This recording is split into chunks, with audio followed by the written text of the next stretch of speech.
We good? Okay.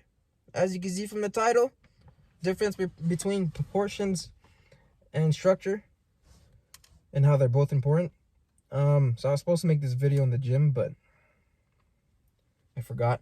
So we're in the car, but I'm already home. So my mom's in the house and I don't like talking out loud about stuff. So yeah, proportions, the difference between proportions and structure in bodybuilding. And I'll be referencing more open bodybuilding, less than classic, because I appreciate more open bodybuilding, although they're all good, but I want to be an open bodybuilder. And I'm no expert. I'm in school for health and fitness, but it has nothing to do with bodybuilding and what I'm going to talk about. But I've done a lot of research and a lot of analyzing, and I don't just do research to just read everything. I dive into what's actually needed as a bodybuilder, like really needed. And I'm a perfectionist, so I get it from my mom, but I'm a perfectionist with bodybuilding, but well, mostly with things I love.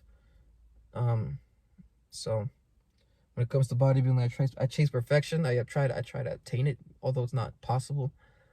It's not 100%, but I go for 99%. That's what I'm going for. But you know, we keep working. But proportions versus structure. So what I'll tell you first is you need proportions first before structure. All right. Then I'm gonna explain that real quick. But I'm gonna explain proportion. I'm French. I'm gonna explain proportions first, briefly, and then structure. Okay. All right. I'm gonna explain. Yeah, I already said it. Proportions. Proportions is when the muscles flow, not the physique. When the muscles flow, okay? Because physique is what's in structure. When the muscles flow. So let's say calves. Let's start with calves, because calves is very important and nobody does it. Let's start with calves. Proportions in calves is when the whole muscle is developed, not just half of it. So do it with me. Look down to your right leg. You don't need to look at your calves. Just look down at your leg. Just take the right leg as an example. The calves, when they are developed, they are always going to be diamond shaped. Well, kind of like a high diamond. But you know what I'm saying. Proportions, that's proportionate. When it's fully diamondated. Not proportionate would be if this side, as in the one, if you look down to your right leg, the one on the left side of that calf, if that one is bigger, or just that, and it's flat here, and it's just like a half diamond, as if you cut the diamond in half, that is not proportionate. That muscle group down there, your calf, is not proportionate. Quads, if you only have teardrop and no, what is it called, outer quad, that is not proportionate. Let's go with the full leg then. If you only have quads and no hamstring, that's not proportionate. I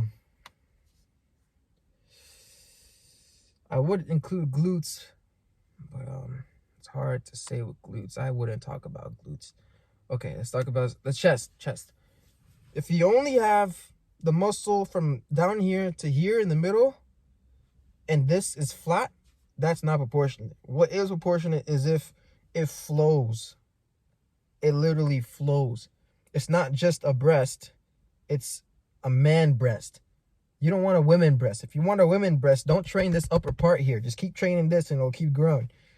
You want a masculine chest as a bodybuilder. So you want it, when you hit that side chest, you want this part to be covering the shoulder here, which is not really possible other than Arnold doing it. But that's what you want. You want the chest to be high enough so that when you do this, when you sit down, you can put a water bottle here, puff your chest up, and it'll just hold. That's perfect. That's a perfect. You want Franco Columbu chest, Arnold Schwarzenegger chest. That's proportionate. That's a proportionate chest.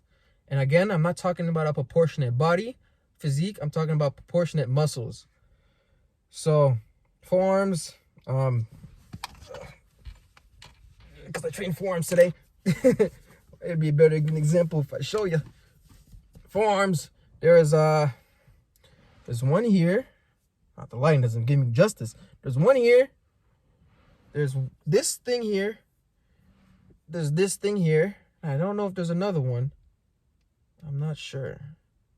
There's got to be one in here somewhere. So if you, and I've seen this with a lot of people before, with Kai Green. He has a good physique, but I've seen it with Kai Green before. He has a lot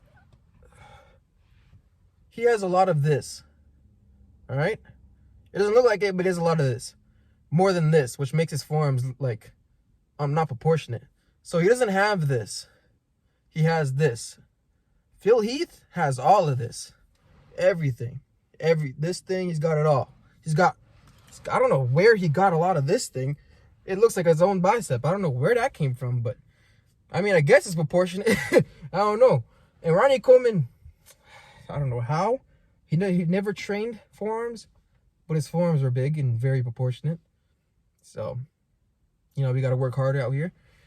But yeah, a proportionate forearm is this thing being here. When you go like this, you can see that dent right there from the elbow to the forearm, and it just pops out. It's further away from the elbow. Yeah, you know what I'm saying. And this thing here, it's gotta be thick as this. I mean, you gotta train it properly. It's gotta be thick.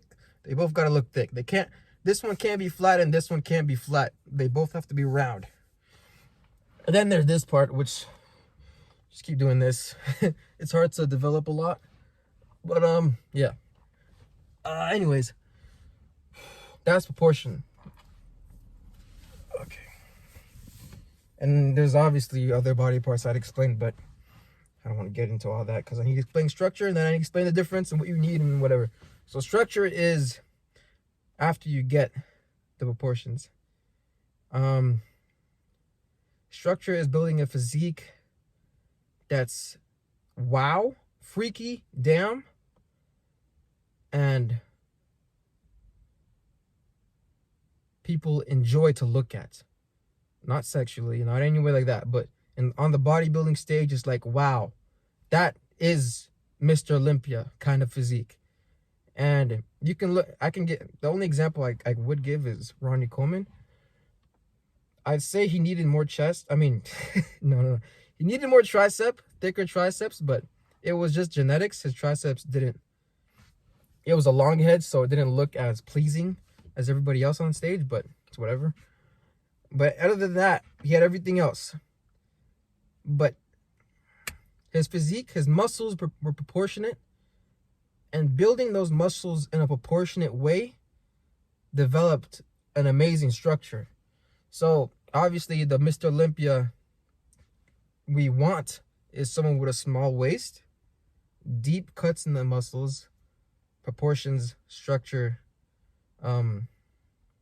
conditioning, and posing, obviously.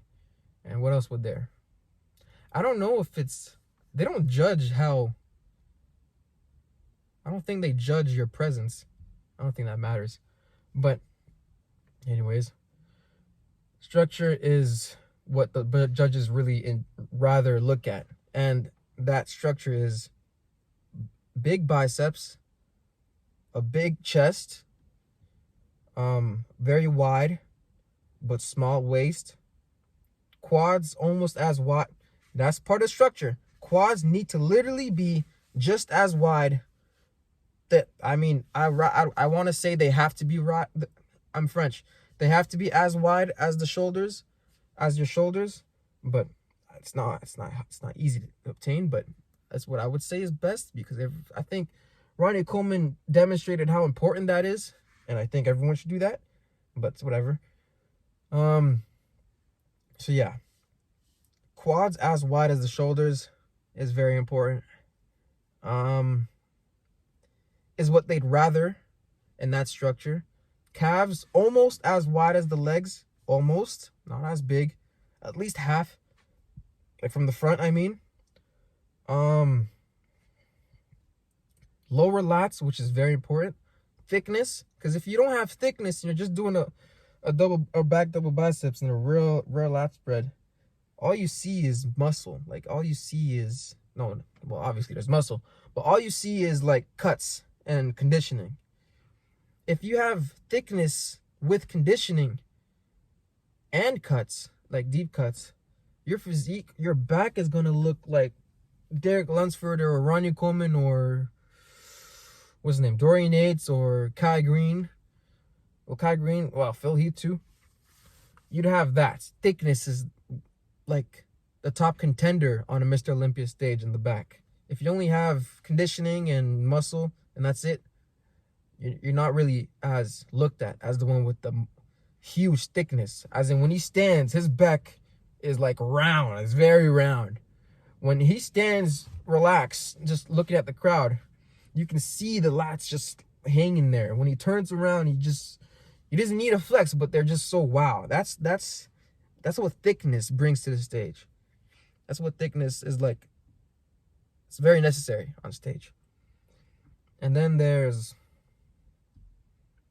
what else could I say? Hamstrings conditioning. You really need like a bicep kind of hamstring. And I see, hold on. I'm seeing a lot of bodybuilders nowadays with more bicep kind of hamstrings. And I don't know if that's, I don't know. Like it's too big. The hamstrings are a little bit too big. It overpowers the quad when the quad should be overpowering the side chest. So it's like hamstrings cannot be as big as the quads. But yeah, I'm just looking at, I bring my references more from back in the day. Flex Wheeler hamstrings, Kevin Levrone hamstrings, Ronnie Coleman hamstrings, Nasser hamstrings, Sean Ray hamstrings. Who else had amazing hamstrings? Kai Green had, Phil Heath had beautiful hamstrings.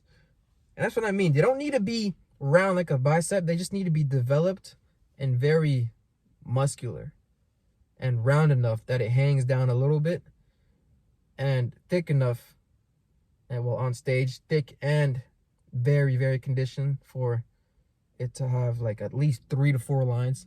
If 4 is not really possible, but 3 lines max. But you know what I'm trying to say. That's structure. But before that, you need proportions. So when you look at a physique that you really want, I'm talking bodybuilders that want to win. You guys want to win, right? I'm talking to y'all. If you really want to become the winner, what I'm telling you right now is like, you need bigger biceps. You need very, very peak biceps. And if you have a long head, it's okay. Just keep working the biceps. I mean, look at Phil Heath. You can take Phil Heath for an example. He has a long head and his biceps still peaked. They don't need to stay flat round. They can still peak if you keep working them. Well, Derek Lunsford, if he keeps working it, he can get it. And then there's forearms. Obviously, you need forearms. But build the proportion of the... See, you want... As a bodybuilder on stage, we understand that the back is very, very, like, number one looked at. So, if you understand that, you have to understand that. You really need a very, very developed back. And I'd say, me personally, the most important parts to focus on in bodybuilding when you're working out and on stage is your quads, your legs, let's say your legs, and your back. Your hamstrings, I'm sorry, I'm French. Your chest and arms, you can work them just hard. You can work them hard. Work them as hard as you can, obviously. But the back is so looked at. It's crazy. So understand that you need huge lats, thick lats, a lot of lower lats, a lot of it, and a lot of they don't say this, but you really do need it. A lot of traps going down the back. You need a lot of it, like a lot of it. If you look at everybody, but that's everyone, Mr. Olympia, they all have a lot of it, but they don't say that on stage. They don't say it. Nobody says to grow that as much. They say it just grows on its own, but you need to grow it a lot. It's very stubborn as well. So yeah, build your proportions. The difference, I explained the difference. But in bodybuilding, you need to grow your proportions. Grow a proportionate forearm that you believe is big enough to complete the physique, and proportionate bicep triceps, as in the biceps need to be so much bigger, very peaked. Triceps need to be low enough. Proportionate chest has to flow properly as if it was a shelf. Your upper chest needs to be just as big as your lower chest. Quads, they both need to be wide. The teardrop needs to be big, and the quad sweep needs to be big from the side.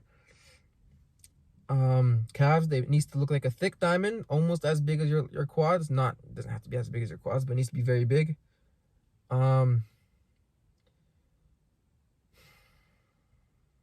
Hamstrings need to be thick enough that it hangs down when you do. It needs to be thick enough and big enough so that it hangs down when you do a side chest or a side triceps. It doesn't have to. It can't be flat. No way. That's not a proportionate hamstring. It can't be flat.